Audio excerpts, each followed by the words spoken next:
bangunannya Pak? Hah? Bangunan lama ini Pak ya? Ini memang yang pertama kali dulu? Iya. Atau rumah dulunya? Ini rumah. Oh rumah. Ini rumah. Ini Pak Coki, mesin saya yang sangat sederhana, konvensional. Ini mesin aduknya, bahan-bahannya kita olah di sini. Setelah jadi adonan, kita giling jadi halus. Setelah itu dibagi untuk berapa kiloannya, ukurannya, timbangannya. Setelah dipotong, jadilah potongan-potongan ini. Nah, ini sekarang tinggal dibentuk sama teman-teman. Coba Mas, boleh Mas lihat Mas. Wah, tuh, ini seru nih pemirsa. Cobain lah. Boleh silakan.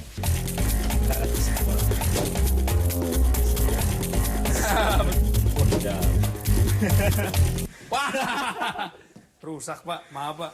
Saya bisa berbagi sedikit sama Bapak pengalaman aja. Saya kan juga penggemar roti. Begitu saya makan, saya pengen ngerasain tuh coklatnya benar-benar penuh. Paling sebel saya kalau makan roti, rotinya gede begitu di sini. Dikit. Sampai doang. Bagi saya, kalau sudah gigi krek, itu toppingnya harus banyak dan puas.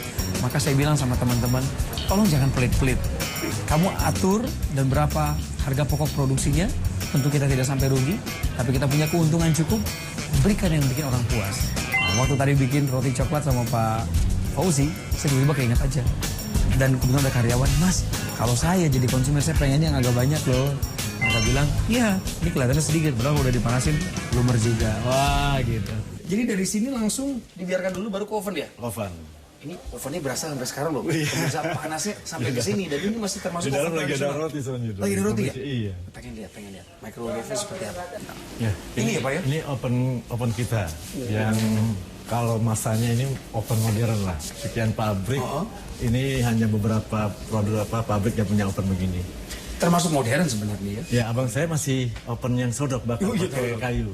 Kalau ini sudah ya apa disebutnya dulu rotary lah. Ada mesin juga di dalamnya kan yang menggerakkan tungkunya kan ada mesin. Betul, dan ada timernya. Jadi ditinggal juga nggak apa-apa karena dia akan pada saat matangnya dia akan berhenti sendiri. Otomatis berhenti sendiri. Yang dipakai oleh roti Iksan jelas masih alat yang tergolong lama. Tetapi dengan alat seperti itu pun toh produksi bisa jalan. Saya menilai dengan mixer, kemudian alat untuk menghaluskan adonan dan oven yang tadi digunakan dengan tenaga diesel itu maksimal saya pikir. Dengan ongkos produksi yang tidak semahal kami seperti di sini, plus juga beliau punya pabrik sendiri, tanah sendiri. Saya rasa ini keunggulan bisnisnya mereka ketimbang kita yang punya tempat. Tahannya berapa lama Pak rotinya? Roti bisa 4 hari. 4 hari? Betul. 3-4 hari, oke. Promosi gimana Pak? Bapak pakai media apa untuk mempromosi? Saya promosi mungkin kuping ke kuping. Tapi perlu juga Pak, biar orang-orang tahu bahwa ada roti-roti apa aja di roti Iksan. Jangan lupa Pak brosurnya. Oh, betul. Iya, roti Iksan punya roti coklat, keju, pandan, apa kan? Roti tawarnya. Dan di sini dikenalnya tawar. Dan alhamdulillah sampai sekarang rasa kualitas tidak pernah berubah. Kalau saya Pak, media promosinya itu kita pakai media sosial. Sekarang cukup efektif loh Pak. Betul. Facebook, Twitter. Oh, saya sih Twitter. Pemasarannya diikutin dengan perkembangan zaman lewat Twitter, Facebook, Friendster gitu. Ya kalau kami nggak melakukan itu, ya paling yang kami lakukan adalah ya perkawanan aja, hearing, dengar, saling mendengar informasi yang udah tahu pasti dibawa ke rumah saya, gitu. Karena memang market saya sangat kecil, menengah ke bawah. Terus merasakan ya, roti yang terkenal lebih dari 30 tahun di Jakarta, roti Cawang. Namanya roti Iksan ini, pisang coklat. Waduh, nah ini Pak saya sukanya tuh jadi dalamnya tuh banyak gitu. Empuk, lembut. Jadi pertama jadi adonan. Saya cium baunya enak. Iya. Dan waktu dipanasin seperti ini, jadi seperti roti. Saya bisa kasih tahu sama Anda. Ya, nggak ada biaya promosi Pak. Roti ini enak. Karena lembut. Alhamdulillah. Harusnya bisa bikin kenyang ya. Soal rasa juga ini merupakan suatu yang modal yang kuat untuk sebuah usaha bertahan. Waktu saya tadi nyoba, rasanya ada, teksturnya ada. Tinggal bagaimana bisa menjalankan promosi dan marketing aja keluar. Dan bagaimana orang-orang memilih di antara sekian banyak merek roti tradisional yang berada di luar sana. Saya salut sama bisnis yang udah 40 tahun berjalan ini. Tapi saya lebih salut lagi pada keinginan ownernya untuk tetap mempertahankan apa yang telah dibangun oleh para pendahulunya. Bang Jogen tadi kalau nggak salah mau ngajak saya melihat Oh iya. ya, Tagih. tempat usahanya Pak Coki kan. Boleh Pak, dengan senang hati Pak. Ya paling tidak saya bisa termotivasi lah benar. apa yang Pak Coki miliki gitu. Pencerahan Pak ada di sana. Ya sekedar berbagi lah Pak. Boleh. Pak Fauzi, selamat datang di Hoshi Japanese Healthy Bread. Ini toko kami. Kami dari 2009 akhir kami sudah buka dan ini beberapa dari varian roti yang udah dibuat. Totalnya sih sampai sekarang sudah lebih dari 80. Tapi nggak semua di display. Ini dia. Bro, apa kabar? Pak Febrian Temansyah ini mitra saya. Pak Febrian, ini Pak Fauzi. Beliau punya roti Iksan. Udah 40 tahun ada di Jakarta. Wow. Jadi tadi kita udah dengar ilmunya. Bagus banget. Dan saya juga pengen kasih kesempatan Bapak untuk lihat toko kita gitu. Bro. Mau kita lihat ulang ya? Boleh. Pasti. Janji itu harus ditepati ya. Ayo Pak, silakan Pak.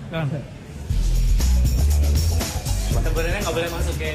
Yo, tapi spesial buat Bapak, kita mau berbagi sukses ya Pak ya. Sama-sama kita belajar. Trala, Pak. Selamat datang Pak. Ya. Ini dia dapur Hoshi ya. Inilah dapurnya Hoshi, kita produksi semua di sini.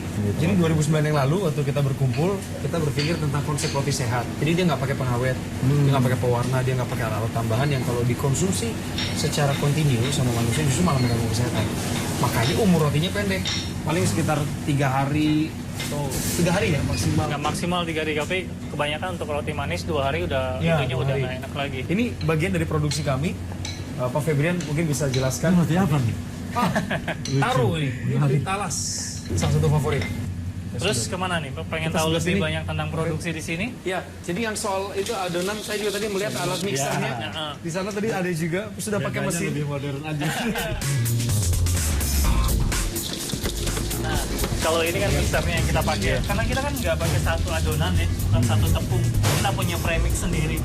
Jadi 10 menit selesai dia udah Selesai, kali. betul. Ini nggak, kadang-kadang beda-beda dia. Kita harus megang begini dulu. Iya benar. Nah kebanyakan kalau di bermain di mall, kita itu kan istilahnya terpatok sama waktu jam operasional mall. Betul, ya iya. kan?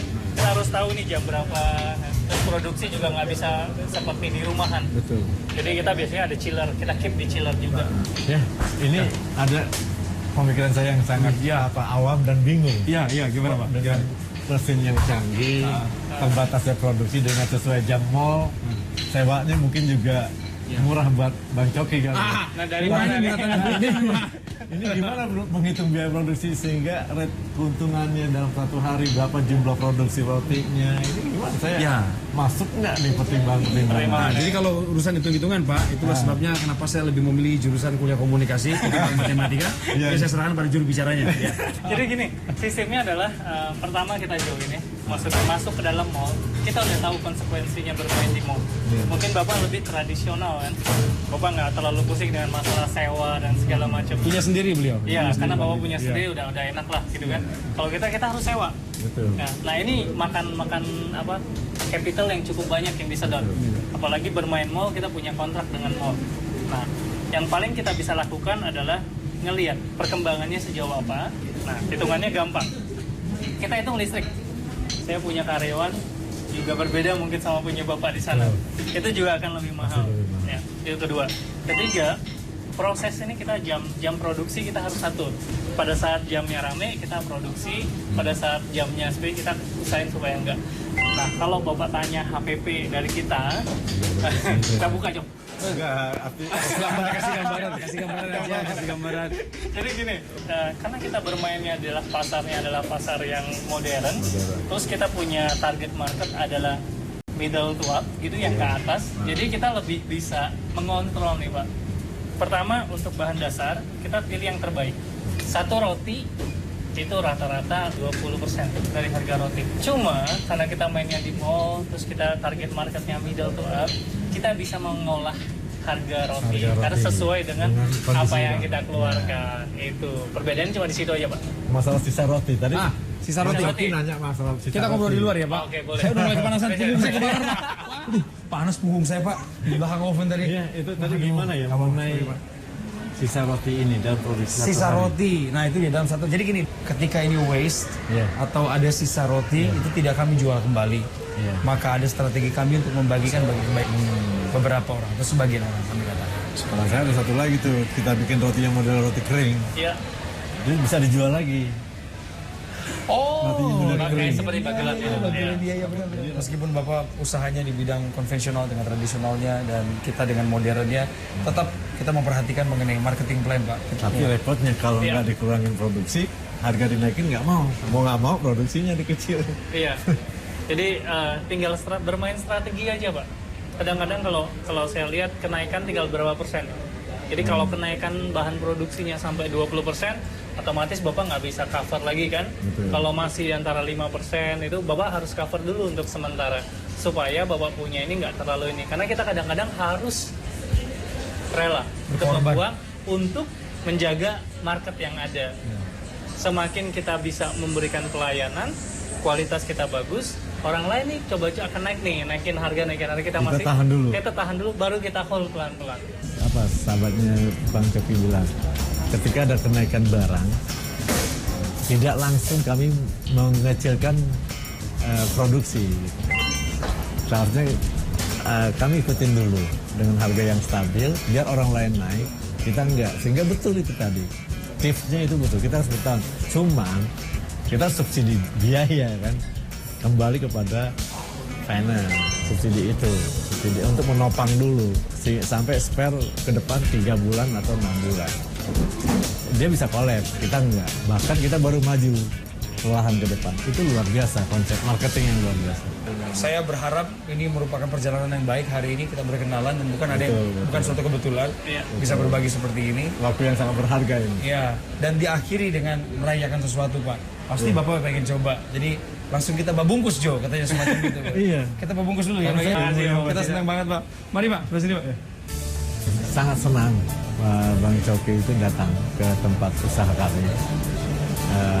Frame-nya yang pertama adalah beliau artis, ya maskot dunia entertain ya, mau berkunjung ke tempat usaha menengah ke bawah, menjadi motivasi anak buah di tempat kami, percaya diri, terbangun, tokoh artis mau berkunjung ke sini dan bahkan mau makan rotinya gitu kan, ini luar biasa. Selanjutnya senangnya itu ada ilmu, ada wawasan yang saling kita berbagi. Itu. Saya bersyukur sekali kalau sharing saya dengan Pak Febrian tadi yang dibagikan kepada Pak Fauzi itu bisa bermanfaat dan kemudian beliau pulang dengan satu pencerahan baru. Saya yakin pasti beliau punya pencerahan. Saya melihat secara langsung 20 orang karyawan berfoto bersama saya tadi. Saya melihat mereka punya sukacita sendiri ketika bekerja. Harapan saya para pedagang ini tidak kecewa ketika mereka berjualan di pagi dan pulang di malam hari. Mereka bisa kasih sesuatu sama keluarga mereka. Lewat apa yang mereka kerjakan saat ini, kebaikan akan ditarik. Dari kebaikan itu kesejahteraan akan muncul.